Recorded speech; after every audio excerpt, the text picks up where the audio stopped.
കൊടും ചൂടിന് പിന്നാലെ പാമ്പുകളുടെ കടിയേൽക്കുന്നവരുടെ എണ്ണത്തിൽ വൻ വർധനവ്. ഇന്നു മാത്രം 3 പേർക്ക് കടിയേറ്റു. തിരുവനന്തപുരം അഞ്ചുതെങ്ങിൽ പാമ്പ് കടിയേറ്റ യുവതി ചികിത്സയിലാണ്. കോഴിക്കോട് കക്കയത്ത് നിന്ന് രാജവെമ്പാലയെ പിടികൂടി. കുഞ്ചിത്തണ്ണി, ഏലക്കല സ്വദേശി അജയ്, രാജകുമാരി സ്വദേശി പോൾസൺ എന്നിവർക്കാണ് കടിയേറ്റത്. പുലർച്ചെ ശുചിമുറിയിൽ പോകുന്നതിനിടെയാണ് പോൾസനെ പാമ്പ് കടിച്ചത്.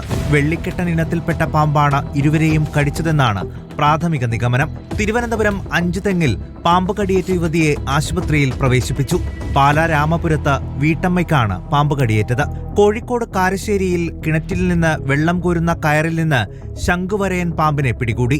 കൂത്താട്ടുകുളത്ത് മൂർഖൻ പാമ്പിന്റെ കടിയേൽക്കാതെ അത്ഭുതകരമായാണ് വിദ്യാർത്ഥിനി രക്ഷപ്പെട്ടത്. കിടപ്പുമുറിയിൽ നിന്നാണ് പാമ്പിനെ പിടികൂടിയത്. പാമ്പ് കയറുമ്പോൾ സത്യം പറഞ്ഞാൽ ഞാൻ മുറിയിൽ നിൽക്കുമായിരുന്നു. ഞാൻ പെട്ടെന്ന് തന്നെ പെട്ടെന്ന് തോന്നി. ഞാൻ നോക്കുമ്പോൾ പാമ്പ്. ഞാൻ സത്യം പറഞ്ഞാൽ കട്ടിൽ ചാടി അലറിപ്പോയി. എന്റെ അലർച്ച കേട്ട അച്ഛന്റെ അച്ഛനും കൂടി വന്നു. കോഴിക്കോട് കക്കയത്ത് മരത്തിൽ നിന്ന് രാജവെമ്പാലയെ പിടികൂടി. നാട്ടുകാരാണ് പാമ്പിനെ കണ്ടത്. തുടർന്ന് ഫോറസ്റ്റ് ഉദ്യോഗസ്ഥരെ വിവരമറിയിക്കുകയായിരുന്നു. തിരുവനന്തപുരം പോലീസ് ട്രെയിനിംഗ് കോളേജിൽ നടന്ന പരിശീലന പരിപാടിക്കിടയിലും പാമ്പ് പരിഭ്രാന്തി സൃഷ്ടിച്ചു.